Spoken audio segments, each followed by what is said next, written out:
Hey everybody, welcome back to Trekyards. I'm Captain Foley. And I'm Commander Coggins. Today we're talking about, starting to talk about the loose ends of Picard. Season 1, Episode 10, and just the season in general. Why are we starting, Stuart? Well, my first question is what happened to our third co-host?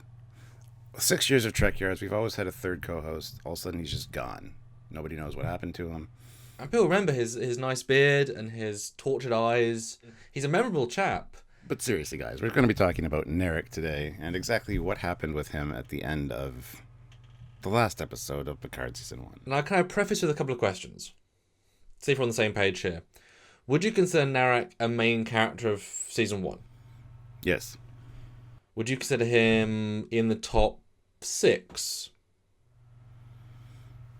Yes. Yeah, I think, yeah.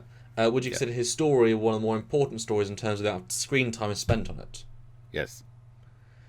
And how did they pay off anything in the last episode? Well, he kind of helped them, but for his own selfish needs, and then magically disappeared. He got pinned. Last we saw him, he was pinned to the ground by a bunch of androids, yelling at Soji to stop. And then he's gone. And not even mentioned. And obviously, the last third is about Picard and Data. Like, it makes sense, you know what I mean, that you wouldn't necessarily mention him, but it's a loose thread that you'd assume they'd write something for that, especially considering all the new tensions of Romulus. And to have such a nice ending, a nice hopeful ending, when all these things are left hanging, it feels like a soft reset button, even though, you know, it feels very odd to not even try and address the things that you're throwing up in the air. You know what the Picard season finale makes me think of? It makes me think that a juggler with many hands threw up 15 balls and started walking away and then caught 3, and then the rest of them he just let bounce and smash. He just walked away like a boss. You know, the classic, you're a boss if you don't look at explosion as it happens behind you. That's what happened, just lets the things smash on the ground. Yeah, and even his internal storyline was interesting. You know, originally he was going to go destroy the flowers. Okay, makes sense. He wants to help his own forces destroy the synth. Makes sense.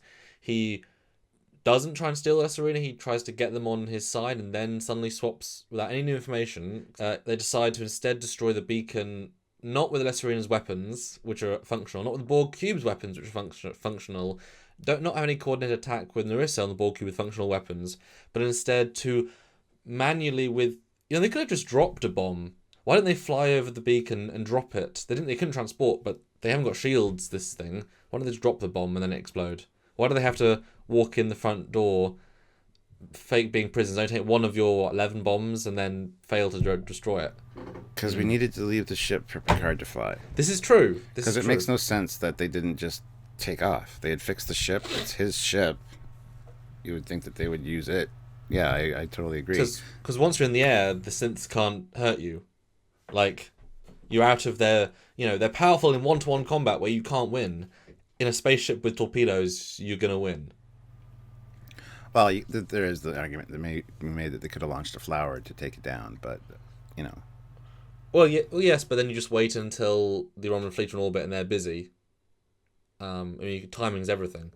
Because you could also argue that if you destroyed the beacon with a torpedo, then the rubble might kill Soji and the synths. A, Narek wouldn't care because that's why he's there, and B, just shoot the top then. All you have to do is damage a portion of it. But would Narek care? Because it's never been clearly established whether he actually loves her or not. No, I meant the other synths. But yeah, he did try and kill her once, and he brought the fleet. I mean, he's not done anything to try and save her at any point. I know. So I don't think we can argue that he'll try and save her, because he doesn't ever try and save her. No, but there was an underlying, does he love her or doesn't he? Because he's very emotional when he sees her every time. And it could be acting because he's Tal Shiar. It could be legit. We don't know.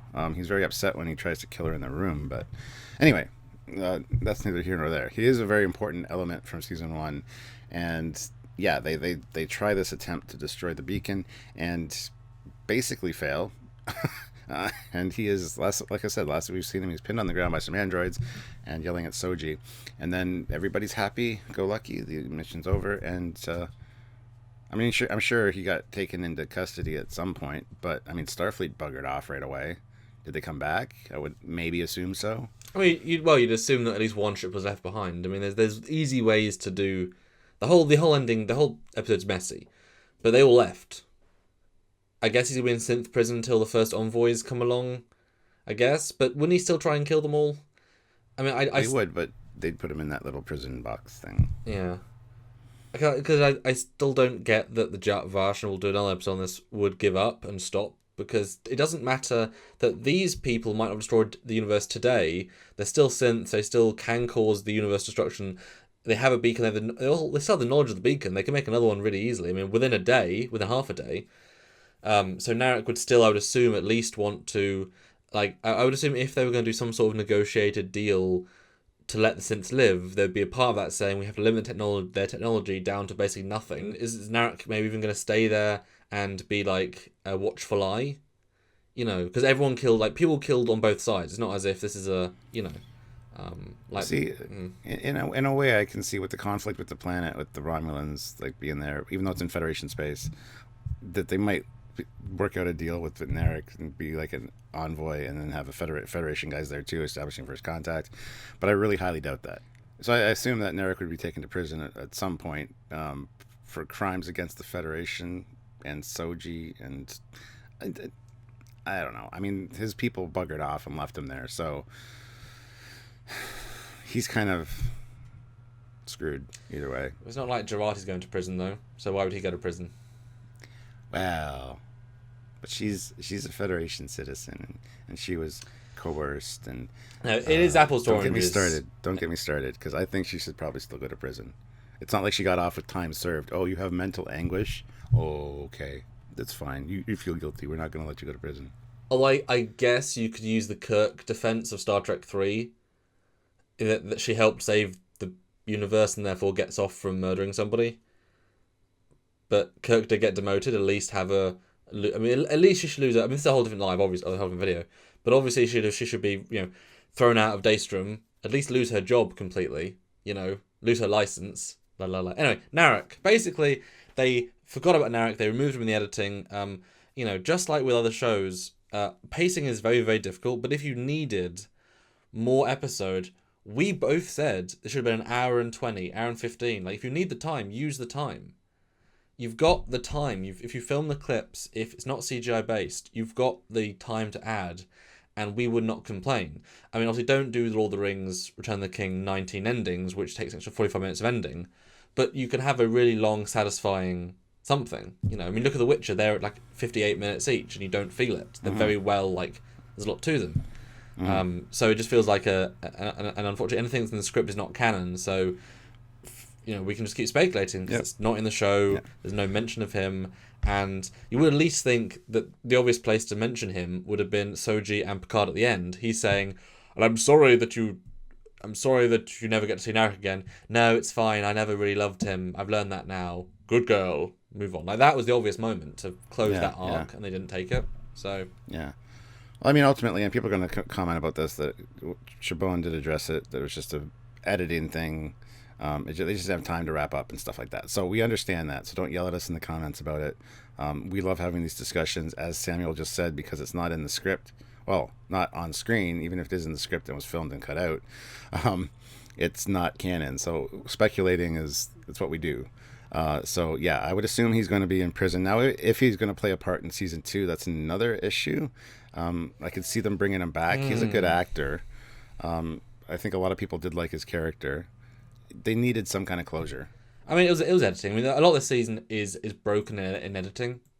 Until season 2, you know, either the synth story is definitely done or it's definitely not done, but it feels very done based on the feeling of the end. So he doesn't need to be back, but also it's not done because the great synths from the sky are going to come kill everybody, and the Jat Vash are going to come kill. Like, there's all these plot threads which still are not at all stopped, and he's a big part of them.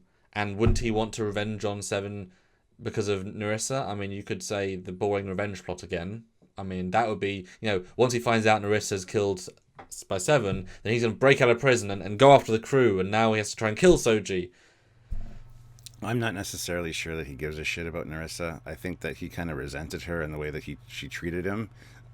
A lot of their scenes together, he's very much dismissive of her. Especially that last scene where she's like, "Well, fine then, go do your thing. I'm going to stay here." he was very much kind of. I think that was a goodbye scene between the two of them. So yeah, I don't know if that's going to play an issue for season 2, but I mean it certainly could. So again, we just don't know. Let us know down in the comments what you thought about Narek's character, whether you enjoyed it, enjoyed him, or if and what you think might have happened to him at the end. We know that Siobhan's chimed in on it, but let's just try to look at other ideas as well, and we look forward to reading your comments. So please comment, like, subscribe, click the all notification icon, and don't forget you can join the channel as well, the rank of Captain, Commander, or Admiral. Lots of great perks and cool stuff there, and it really helps us out and supports us as well. Yeah, and we're post Picard now, and so without those lives to help support the channel, we need you guys to help in your own other ways. So join the lives, join the chat, join the comments, all those things help the analytics. And if you can support us via Patreon, a one-time donation, or the join button I said, all great ways. And we'll just see you in the next video, because there's many coming. That's right, lots to talk about. So until next time, guys, I'm Captain Foley. And I'm Connor Combs. Bye, guys. Bye, everybody.